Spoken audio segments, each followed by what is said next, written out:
Om Swastiastu. Kenalkan, nama saya I Gusti Ngurah Putu Dharma Ardiana. Saya akan memaparkan materi tentang Awatara dan orang suci. Langsung saja.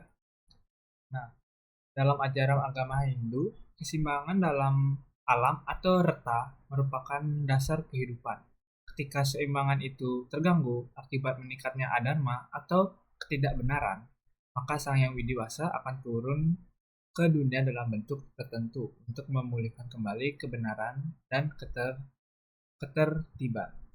Untuk turunnya Tuhan ini disebut Awatara.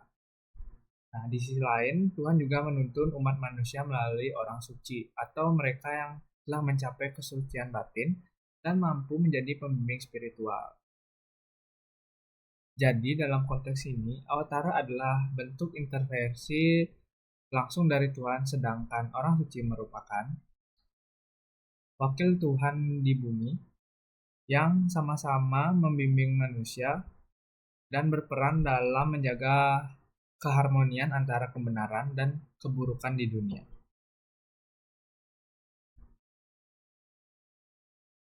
Kita langsung ke pengertian Awatara. Awatara berarti penjelmaan atau turunnya Tuhan ke dunia. Nah, kata Awatara berasal dari bahasa Sanskerta Ava yang berarti turun dan Tara berarti melintas. Jadi secara harfiah, Awatara berarti turunnya Tuhan ke dunia dalam bentuk tertentu untuk tujuan khusus. Nah, dalam agama Hindu, Awatara umumnya adalah manifestasi dari Dewa Wisnu, sang yang pemelihara alam semesta. Nah, tugas utamanya adalah menegakkan dharma atau kebenaran dan menghapus adharma atau ketidakbenaran.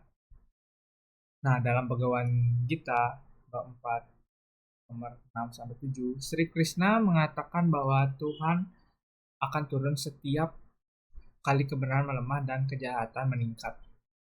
Artinya Awatara adalah bentuk kasih Tuhan terhadap ciptaannya, bukan sekedar kekuatan ilahi, juga keteladanan moral bagi manusia agar tetap berada di jalan dharma.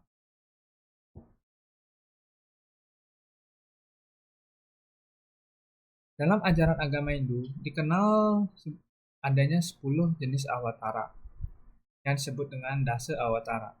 Nah, masing-masing awatara turun pada masa yang tertentu dengan tugas yang berbeda-beda untuk memulihkan yang ada namanya kebenaran. Sini ada yang pertama itu Matsya Awatara yang berwujud ikan besar yang menyelamatkan umat manusia dari banjir besar. Ini menggambarkan kasih Tuhan yang menjaga kehidupan dari kepunahan. Yang kedua ada Kurma Awatara yang berwujud kura-kura raksasa yang menopang gunung Madaragiri agar tidak tenggelam saat mengadukan lautan susu. Ini melambangkan keteguhan dan kekuatan menopang dunia. Yang ketiga ada Awatara Waraha. Awatara berbentuk babi hutan yang menyelamatkan bumi dari raksasa Hiranyaksa, di mana melambangkan upaya Tuhan menjaga kestabilan dunia. Yang keempat ada Awatara Narasimha, yaitu manusia yang berkepala singa yang menegakkan kebenaran dan menunjukkan bahwa tidak keadilan Tuhan tidak dapat dihindari. Yang kelima ada Wamana Awatara atau Brahmana Kerdil, di mana Brahmana Kerdil ini yang mengajarkan nilai kerendahan hati dan pengendalian diri. Yang keenam ada Parashurama Awatara atau kesatria bertopeng kapak, yang dimana dia membasmi keserakahan dan mengajarkan keadilan. Yang ketujuh ada Rama Awatara atau Pangeran Ayodhya. Pangeran Ayodhya ini dikenal menjadi simbol kesetiaan, pengorbanan, dan kepemimpinan yang adil.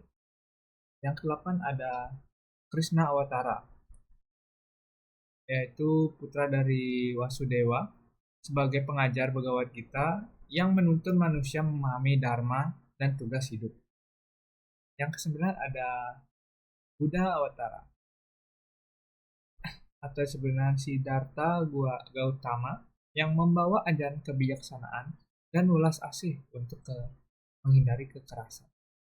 Dan awatara yang terakhir yaitu Kalki Awatara, di mana dia merupakan kesatria berkuda putih yang diyakini akan datang pada akhir zaman untuk memusnahkan kejahatan dan mengembalikan era kebenaran. Nah, ke-10 awatara ini menggambarkan bahwa Tuhan selalu hadir dalam setiap masa untuk memulihkan keseimbangan dunia.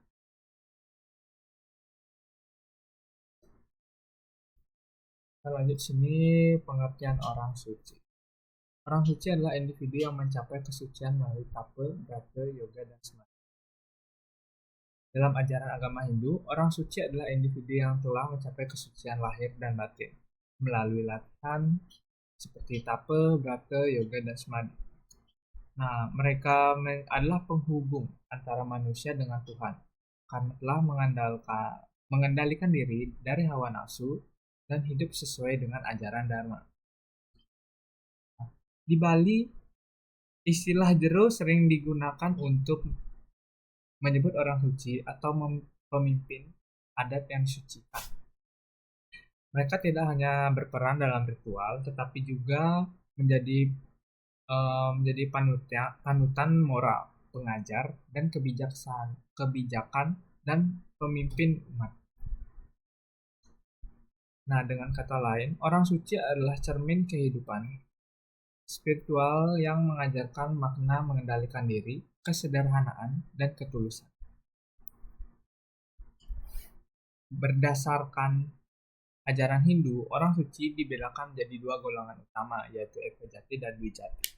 Pertama, Eka Jati, berarti lahir satu kali. Golongan ini biasanya sudah melalui proses penyucian awal yang disebut dengan Mawinten. Mereka berstatus sebagai pemangku, balian, panidida atau wasi yang memimpin upacara keagamaan dan menjaga kesucian di lingkungan masyarakat. Yang kedua ada golongan Dwi Jati, berarti lahir dua kali. Golongan ini telah melalui upacara medikse yang dibimbing oleh seorang guru rohani atau nabe. Nah, mereka disebut dengan sulingi atau pandita seperti pendanda, bujangga, marsi, dan empu. Mereka memiliki tanggung jawab yang lebih besar untuk membimbing umat secara spiritual dan menjaga kemurnian ajaran sebuah Weda.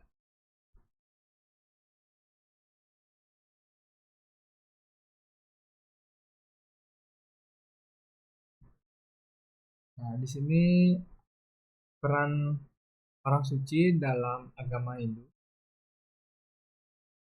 memiliki peran utama, yaitu yang pertama sebagai pemimpin spiritual. Orang suci membantu umat memahami hakikat hidup dan hubungan dengan Tuhan. Yang kedua, sebagai pembimbing umat, mereka memberikan nasihat moral agar umat dapat menjalani kehidupan dengan bijaksana dan penuh dengan kesadaran. Yang ketiga, sebagai penjaga ajaran agama, mana orang suci memastikan setiap perlakuannya, setiap pelaksanaan upacara dan tradisi sesuai dengan Weda dan kitab suci lainnya. Yang keempat ada sebagai pemimpin upacara keagamaan. Mereka sebagai pemimpin yatnya mempersiapkan bantuan dan memohon keselamatan bagi semua makhluk. Dan yang kelima sebagai teladan kehidupan. Nah, mereka menunjukkan kesederhanaan, ketulusan dan pengendalian diri yang menjadi contoh bagi umat, di mana melalui kelima peran ini orang suci menjadi penerang kehidupan rohani bagi masyarakat ini. Dari pembahasan tersebut, kita dapat menyimpulkan bahwa awatara dan orang suci memiliki hubungan yang saling melengkapi. Awatara adalah manifestasi Tuhan yang turun ke dunia untuk menegakkan Dharma, sedangkan orang suci adalah manusia suci yang menjadi pembimbing dan penjaga Dharma di bumi. Keduanya sama-sama berperan dalam menjaga keseimbangan alam semesta dan kehidupan spiritual manusia.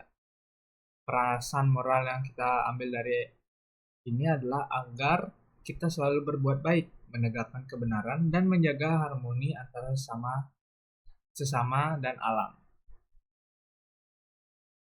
Sekian pemaparan materi dari saya. Apabila ada satu dua kata yang kurang berkenan, itu bukan merupakan hal yang disengaja. Sekian dari saya tutup dengan para musanti. Om Santi.